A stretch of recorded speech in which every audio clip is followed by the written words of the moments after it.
Hi, and welcome back to my studio. Today's subject is not so much seascape as it is atmosphere.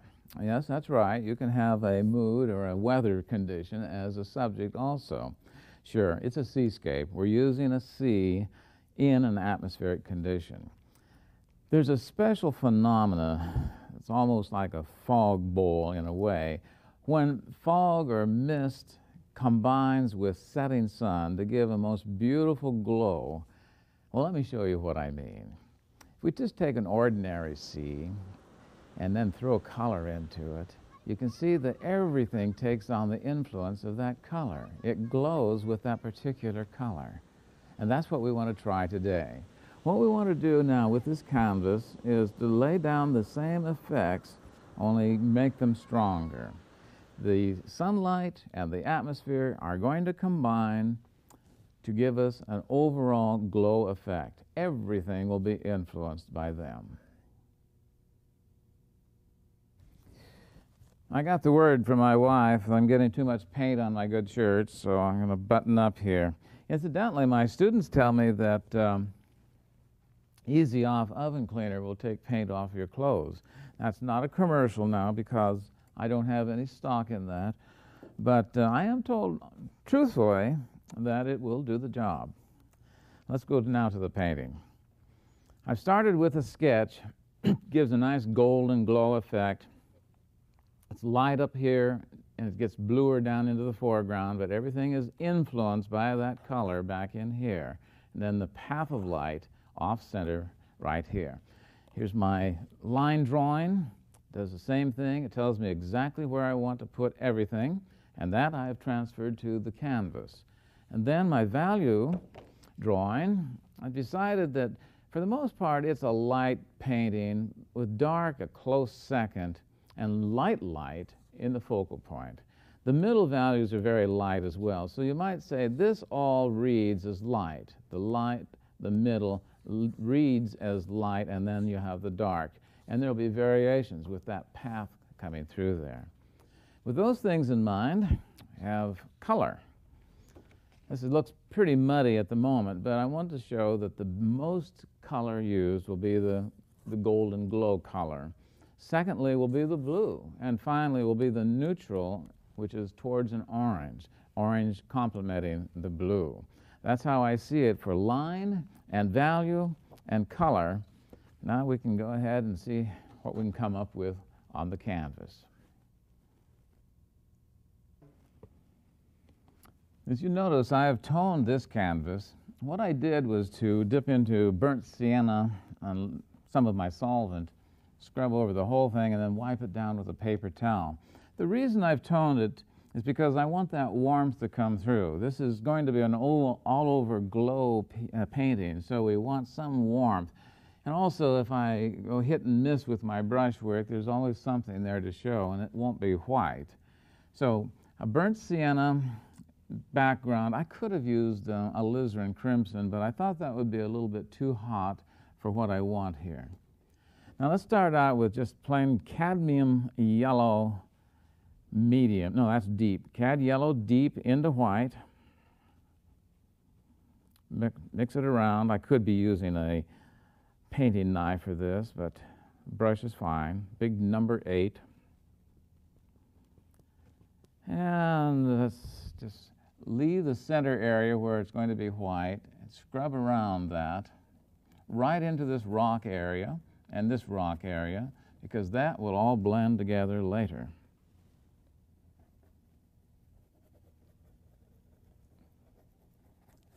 Scrub, scrub.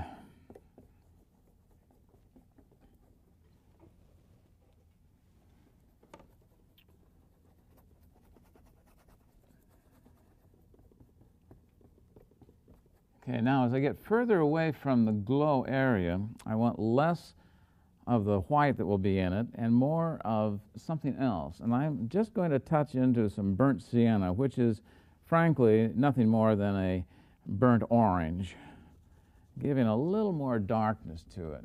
So as we come out to the outer edges, we're scrubbing in less yellow, a little more sienna.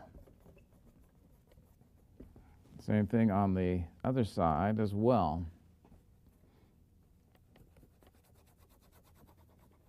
And right down into that rock area. Okay, now that's just a base beginning. Nothing finished with it. I'm going to clean my brush.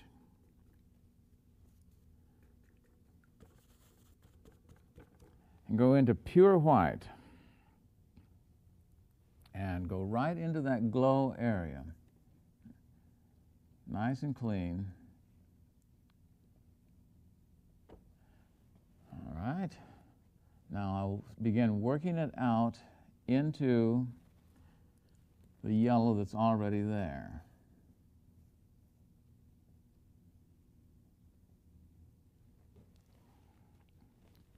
Around and around.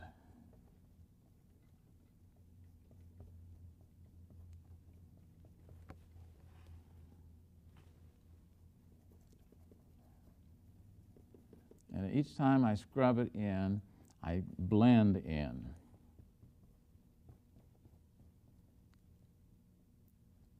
You see? I don't want any hard edges here between the light white and the rest. It must be a gradual changeover from the hot sun area to the outward atmosphere. This is what happens when you have so much moisture in the air that it takes on the color of the sun. This is, you can call it sky, but in this case, sky color is really all influenced by sunlight. Okay, and then at this point, back to the varnish brush or a blending brush, whatever you might have, clean and dry, and just soften it. Soften all around.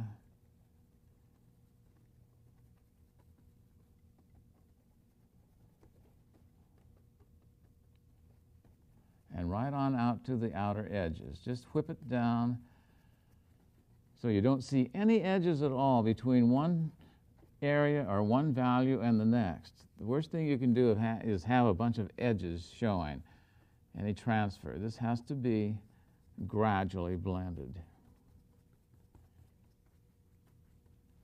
Okay, I think that pretty well does it.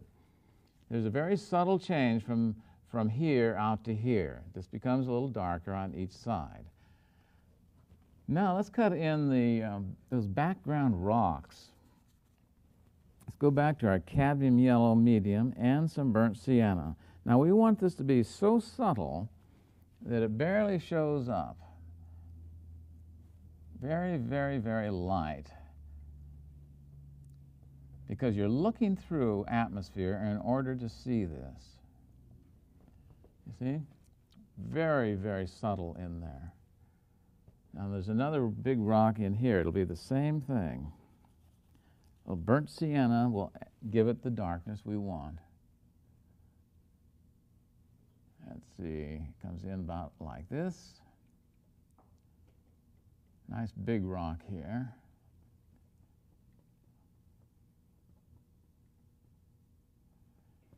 And if we feel like we're not dark enough, I'll add a little more burnt sienna to it.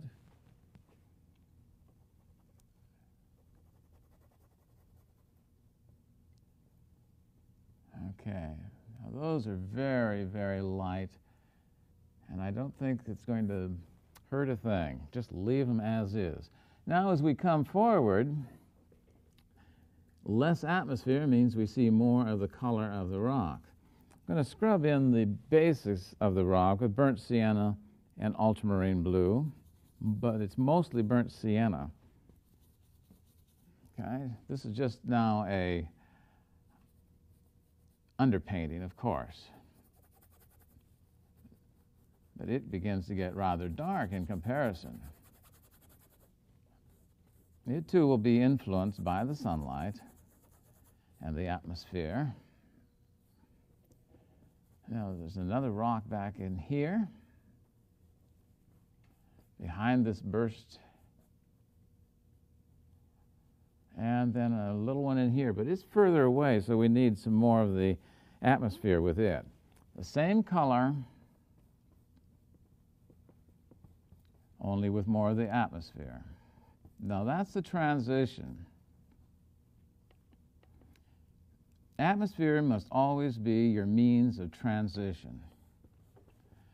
You start with a base color such as burnt sienna, ultramarine blue, whatever it may be, and it's dark. But as it goes into the atmosphere, it lightens.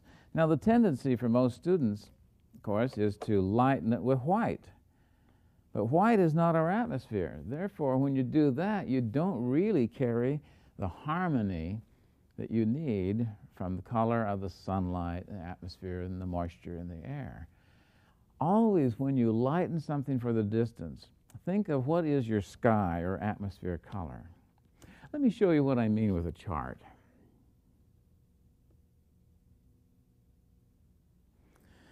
Here's my atmospheric chart. We start out with a clean color. That is the local color. That's the important color. Now, as it progresses around into distance, it mixes with the atmosphere. So this is a local color. Atmosphere, in a sense, is a local color as well. That is whatever your sky color may be. So a few feet away, a little bit of atmosphere into the color. Further away, more atmosphere into the color. And the further away you get, the more you add to the point where it just dissolves into that color itself. That's the way you use atmosphere to influence your color into distance. Now let me show you this. What I'm showing you here is taking a local color such as brown, whatever a rock color may be, and influencing it with not only the atmosphere but also with sunlight. And here's the way it works out.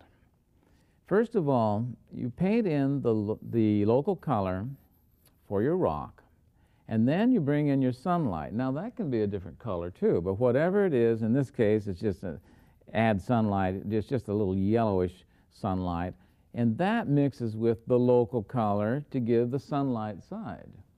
Then what is the shadow side? Well, the shadow is the opposite of the sunlight color. We've talked about that in other lessons. If it's a yellow sunlight, it'd be a purple opposite on the color wheel, shadow, and so on. And then there's also the bounce light. It hits another rock and comes back. Well, now that's not a pure yellow. It's not the sunlight yellow so much as it is the reflection of the lighter version of what's over here. So if that's a brown rock, it reflects lighter brown. So you have sunlight, shadow, and reflected light, and in here is the local color being influenced by all of that. Then on the top of the rock, here comes the atmosphere, right down here, whatever it may be.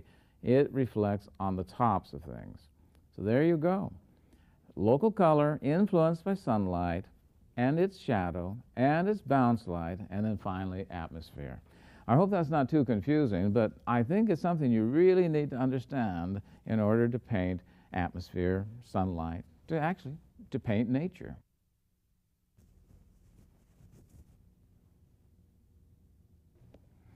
Okay, with these things in mind, we can go ahead. Let's move down to the base of the rock here. Back to burnt sienna and ultramarine blue. And of course, it's closer here, so it can be darker and more of its true color.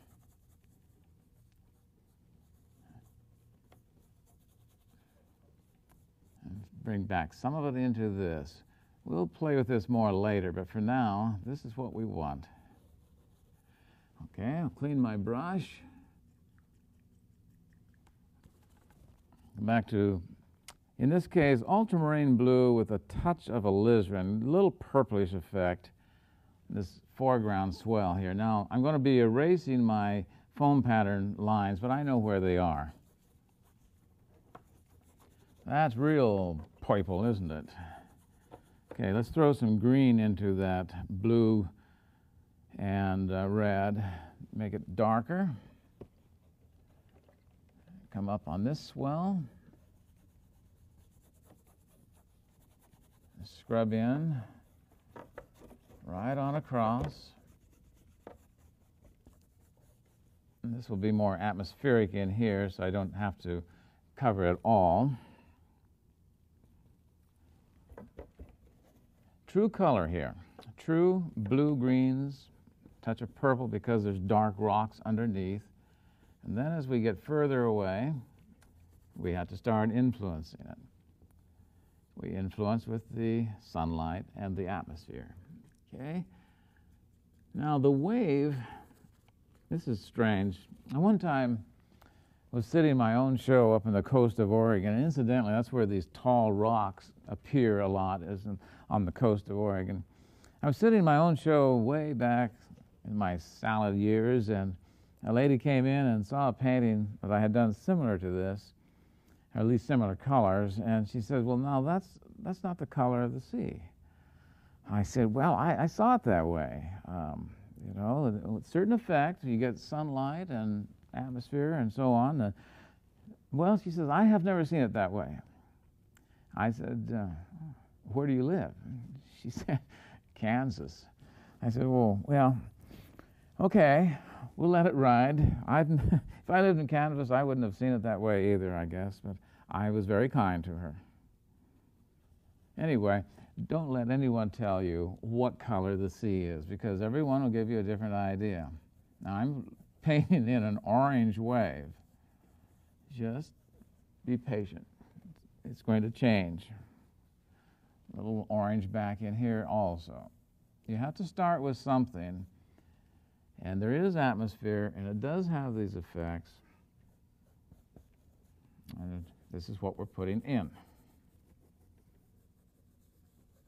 Now, when we blend that orange and the blue together, we get a greenish, kind of a putrid green, and that can change also. And back in here to be lighter, I need to clean my brush. You need especially to clean your brushes after using dark colors or bright colors. So the atmosphere down in here will be our cadmium yellow deep into white, and there was some burnt sienna,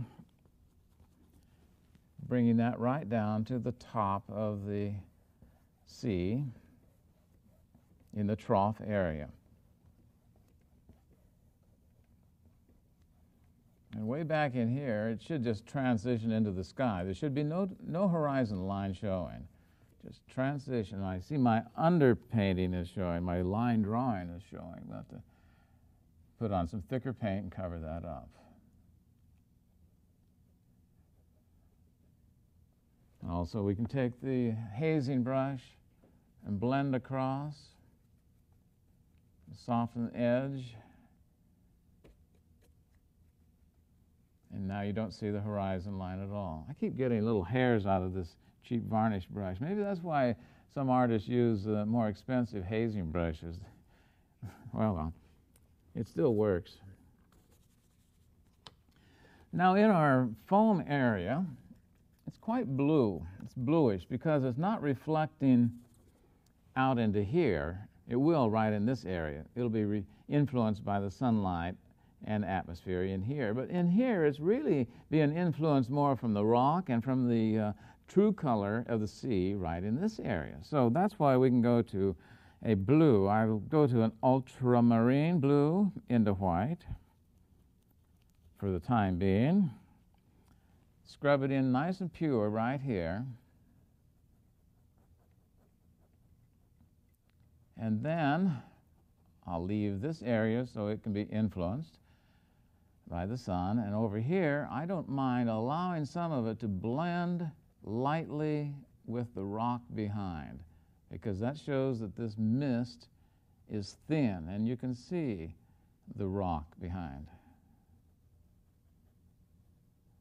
You see that? That's like bringing a rock. This, you know, I think what I ought to do, I haven't shown you this on any of the lessons. I'm going to show you how to bring a rock into mist. Watch this. Ultramarine blue, burnt sienna is our rock color. Bring it down, good sharp edge here, but then as it moves in this way, watch what I'll do. Get the brush cleaner, move it in, and then phase it in to that mist. There, you see that? You see what's just happened? This rock with this darkness here, fades right into the mistiness of this foam. And that's all you have to do is put down the foam first, then start with the rock and blend it in gradually. Then we'll play with little intricacies of it later. Now the atmosphere down in here can be much the same. Be the ultramarine blue into white. We'll influence the sunlight and all that a little later.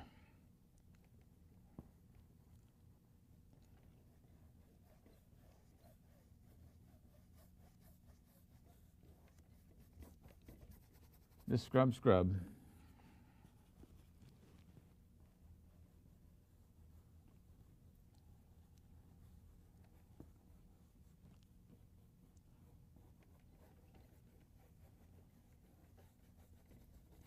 Okay, that's about enough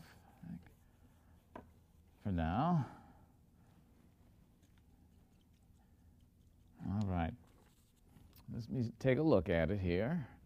Oh boy, that does look terrible, doesn't it? Look at that tangerine peel in there. It's all right. We'll work on that.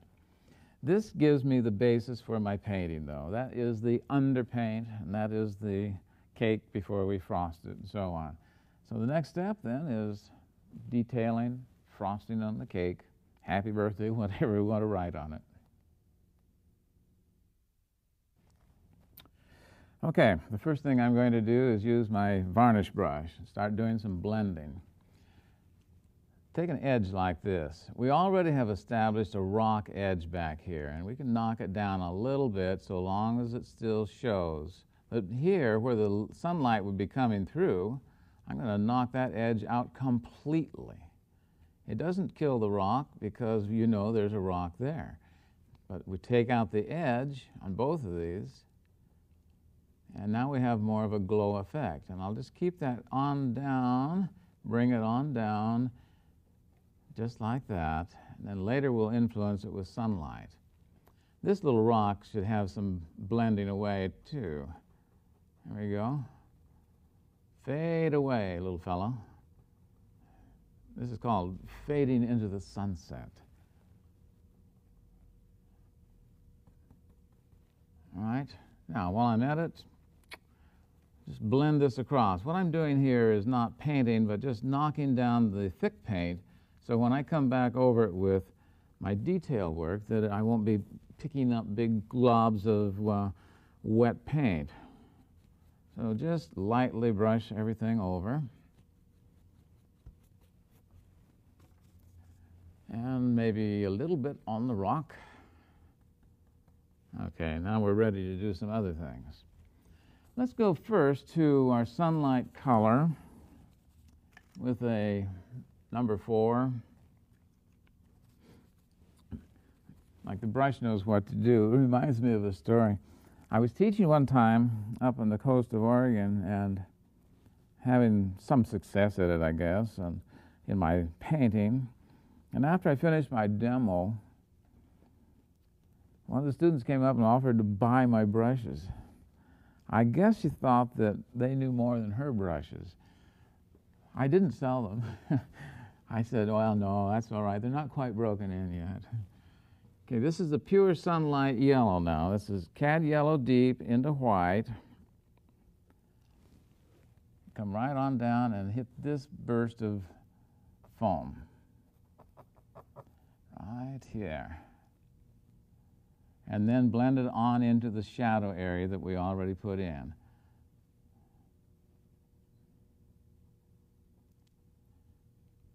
Okay, then that will come across the top of the wave, and we'll get a little brush and do more work in here later, but for now, that's probably plenty. That'll be a pretty good big area right about in here under the sun.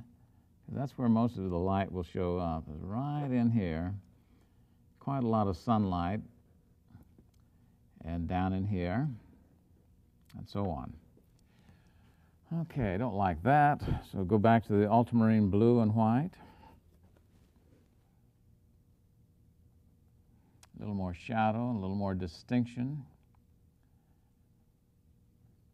back over that rock that we put in. That's fine. Okay, probably on that side of the rock could have a little bit of shadowed foam. You're not going to see much blue that far away. It's going to be mostly the atmosphere. All right, now clean that brush and pick up the number 2 filbert. And we can start putting in a little lighter touch in here. We'll go to the ultramarine blue and white, because even though our atmosphere out there is very golden yellow, overhead it's still going to be darker. It's going to go into the blues, and that's what I'm using here. Now this is where we start bringing in some foam patterning. We learned about those patterns in previous lessons, so I won't explain exactly how I do them right now, considering I'm sure you've practiced them all and you all know how to do it perfectly. You do, don't you?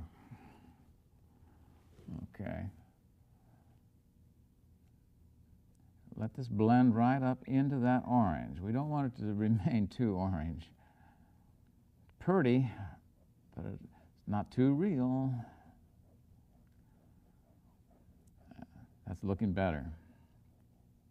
I'm still going to leave a little of the purity there for now, but it'll get influenced also. This is our overhead atmosphere, in case you've forgotten.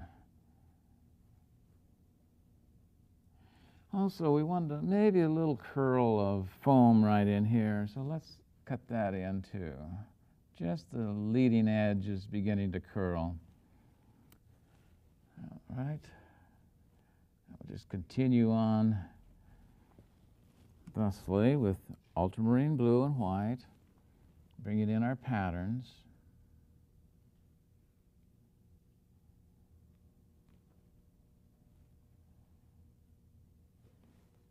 Keep picking up those varnish brush hairs. Well, you know, it was 39 cents. It's a pretty good price to pay for a brush, I guess. I guess it can lose a couple of hairs.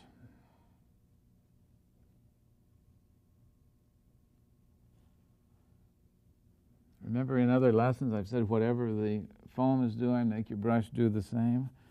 Okay, that's what we're going to be doing here. Wiggle the brush in some cases, and you get one effect. Chop it, you get a different effect. Swish it back and forth, you get another effect, a movement effect actually. But now here I want some foam pattern, so instead of just reflecting chops and ripples, this is actually a little pattern of blanket foam that's being picked up by this little swell coming up.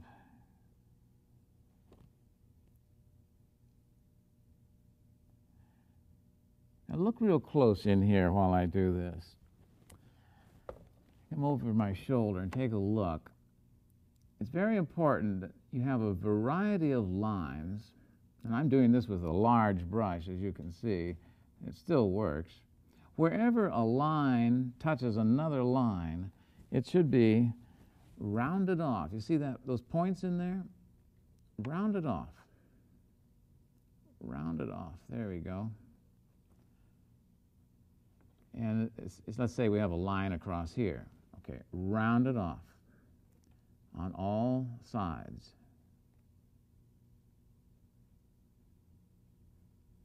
That's how you get those little fellows in there. If I just drew lines like this, it'd be meaningless. So we come across with some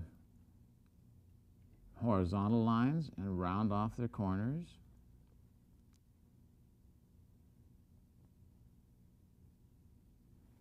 Begins to look like blanket foam being picked up by the wave.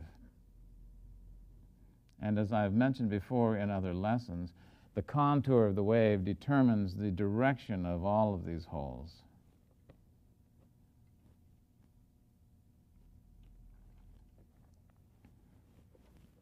Okay, we're doing all right on that, I think. Seems to be.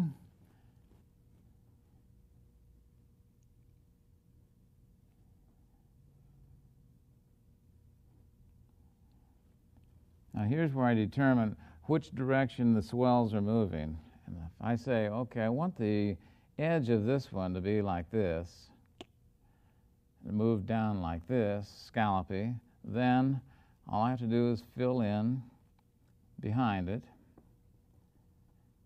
with the atmosphere color. And I think what I will do is pick up this foam pattern over here. Just a whisker of it coming up this line, up and then down and then up on this one.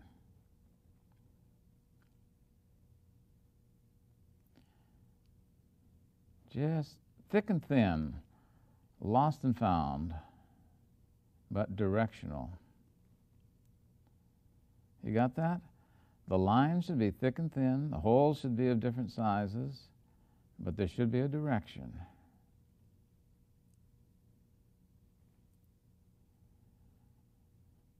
And when line touches line, round it off. Also, a few little dots don't hurt either. Now you have the feeling this sweeps up, and then down, and then sweeps up again, and then down, and then up this next wave. Okay, over here, we'll cut in a little bit, but not as much. I don't want so much busyness. I don't want these things all the way across. That would be much, much too busy.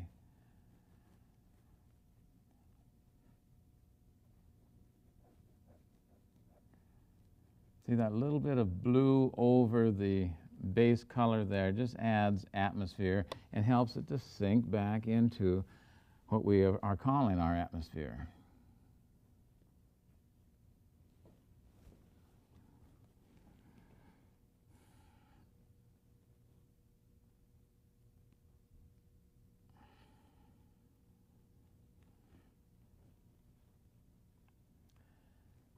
Now this will be my path of light. I want it to be very, very strong, and that'll be the next thing we do. So down in here, I want some simplicity. I don't want too much of these chops and swells. And I'll probably need some more darks to give contrast to the path of light. Okay. So far, so good. I think this light here is too much, so I'm going to add in a little bit more blue. Put this more into shadow than it was.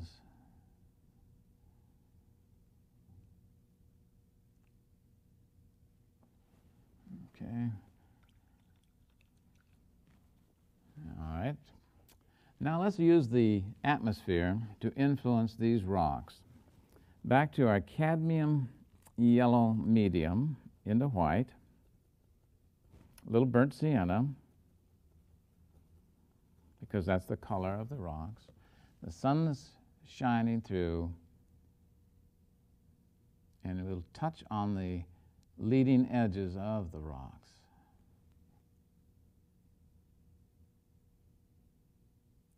Very light back in here. All right. A little up in here. Okay, quite a bit here. The sun will shine through. Now, that rock should cast a shadow, so I shouldn't bring that sunlight down that far. Let's say the sun is here. You draw a line from the sun to this rock, its shadow is going to reach up into here. There we go. That's the cast shadow from that particular rock. And then we can pick up the sunlight again above it. Let's see. Above it and out over into here, past it.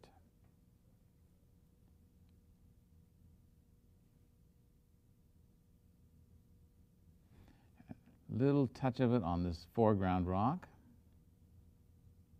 before it begins to fade away. Okay, and as we come forward, we'll use more blue from up above, atmosphere. I want that to be pretty dark now.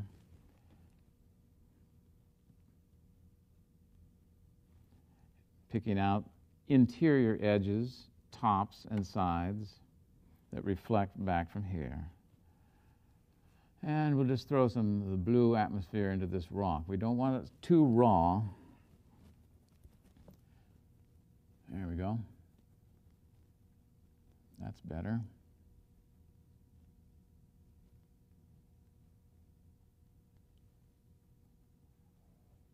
Yeah, that's much better. Okay, this can remain dark in here. All right, we're just about ready to do that sunlight influence now, but first I want to do a little more hazing. Maybe, hopefully this time I won't leave behind so many hairs. Okay, right here, I'm going to blend this out.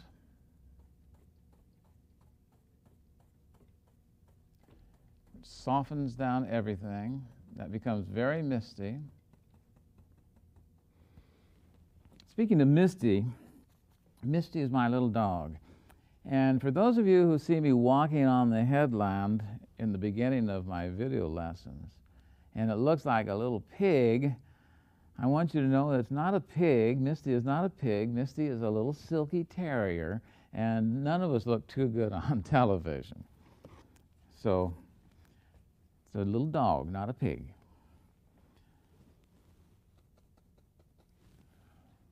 This is back to pure sunlight now, yellow-white.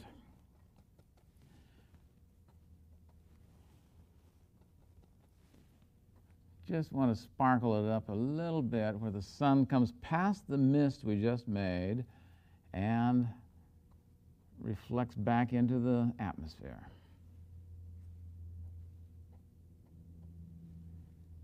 Okay? Sometimes you use your thumbs. Sometimes the best brush you have is right here. You can do a lot of nice blending with it. You can also mess it up. Okay, let's go in now to the final little phase. The sunlight is nearly pure white. There's just a little hint of yellow in it, and that would be the cadmium yellow deep. Just a gnat's whisker of cad yellow deep into the white.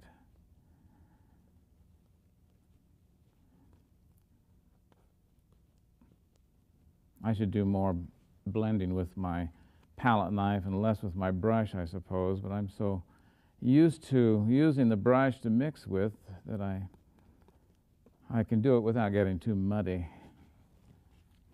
Okay, now we're going to start with this little broken down watercolor 0 or 2 or 1. I don't know what number it is. Go right down under the sunlight. I could use a touch more yellow there.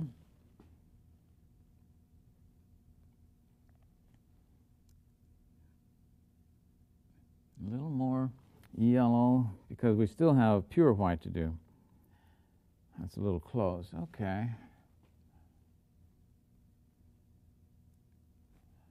Now this is reflecting all of the atmosphere and sunlight as one to the background sea.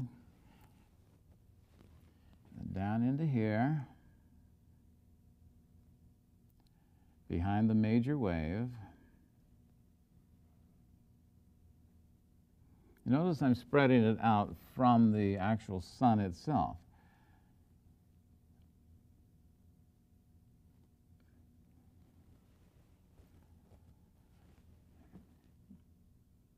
All right, let's clip along the tops of a few swells here.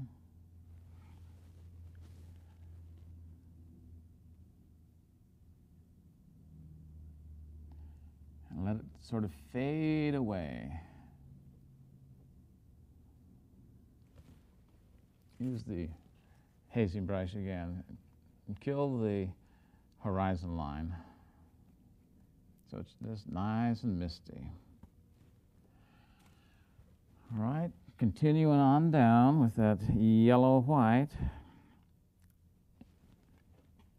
under the sun area. And I'm going out just a little ways on each side of the sun, where it comes past this wave down into here. Strike it in rather strongly. Like there's a big area of the trough that is shining back. It's reflecting to you what the sun is doing to it.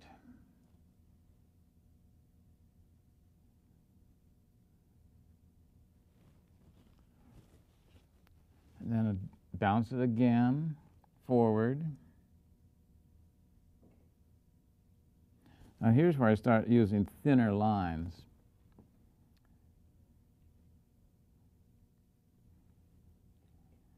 Just clip along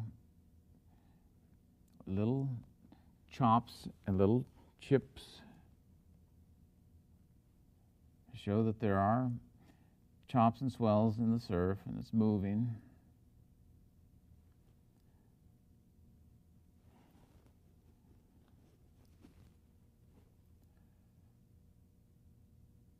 This is total atmosphere reflecting down.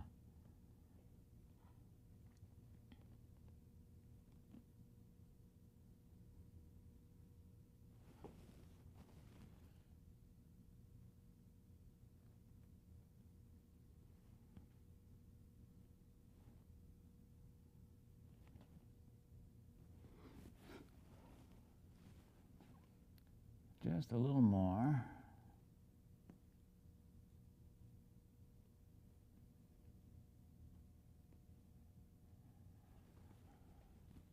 Okay, now we're ready to play with this wave a bit.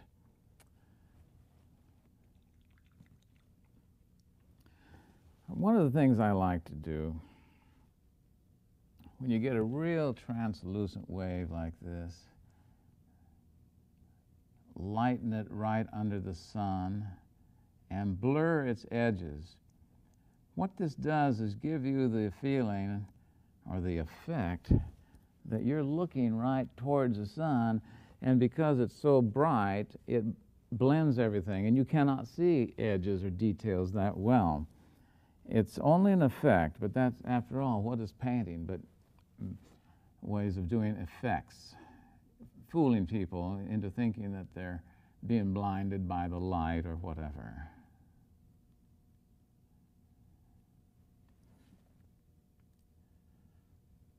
Okay. I think this needs a little more touching of patterns. A little blue-white foam patterns needs to come up on that wave some more. I don't like all of this orangey effect. Here we go. Following the contour once again. Here are some foam patterns.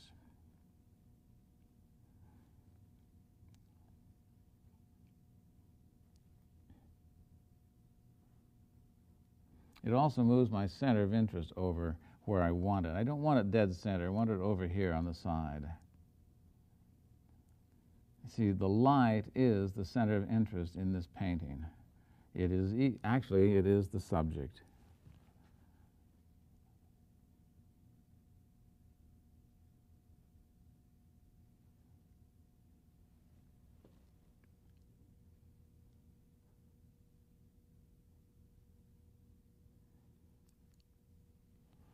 Now then, I'll come back with a smaller brush yet.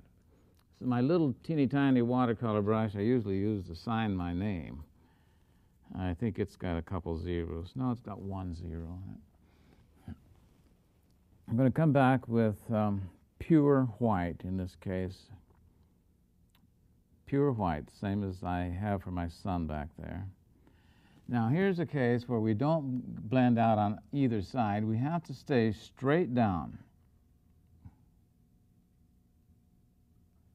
You see, straight underneath the sun. Now the reason for that is, have you ever noticed walking along a beach, the sun is reflecting in the slick. You walk along and the sun continues to follow you. You go back this way, you walk along, the sun begins to follow you. It always follows you. In other words, reflections always start with this object and come directly to you no matter where you are. If I were to run the white reflection off out like this, what have I done? I've left you, the viewer, out of the picture. This has to reflect directly straight down in order to put you, the viewer, into this. If I ran it out this way, it'd be the same thing. So pure white reflecting straight down, and only the size of the object. The sun is this wide in this case. That's the width of the path. You don't flare that out. Only the atmosphere will flare out. Oh yes, in choppy waves, you'll see they begin to reflect each other also.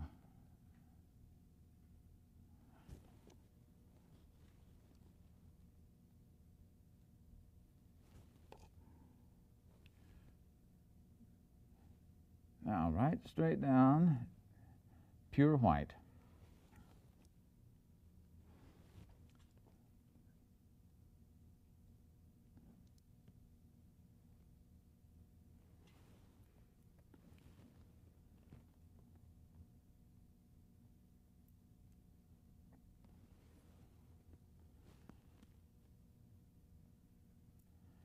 There we go. You see what I'm saying? Comes straight down to me, the viewer. It also draws a nice little vertical line, you notice? It's not a line, but it's an implied line, an invisible line, so to speak. Implied vertical to match all the horizontals. We have a few little verticals back in here also. Well, let's take a look here. Yes, one more thing. Going back to my sunlight color, right into the translucent portion of the wave, I'm going to cut in a few swells in sunlight. And that's because what I'm giving you is the effect of this sun coming through the wave and reflecting on the little chops. You saw me put little chops here and there on the wave in shadow, but this is actually sunlight coming through the thin part of the water and glancing, dancing on the little chops. You don't want to do too many of those, but just a few. And that's done with the atmosphere color also.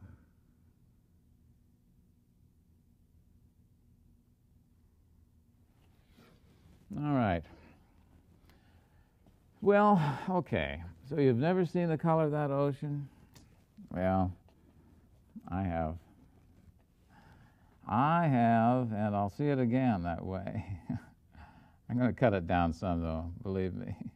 I get a little bit paranoid about it because I still remember that lady from Kansas saying, well, the ocean is not that color. All right. We'll have some of that color and some of the color that I saw.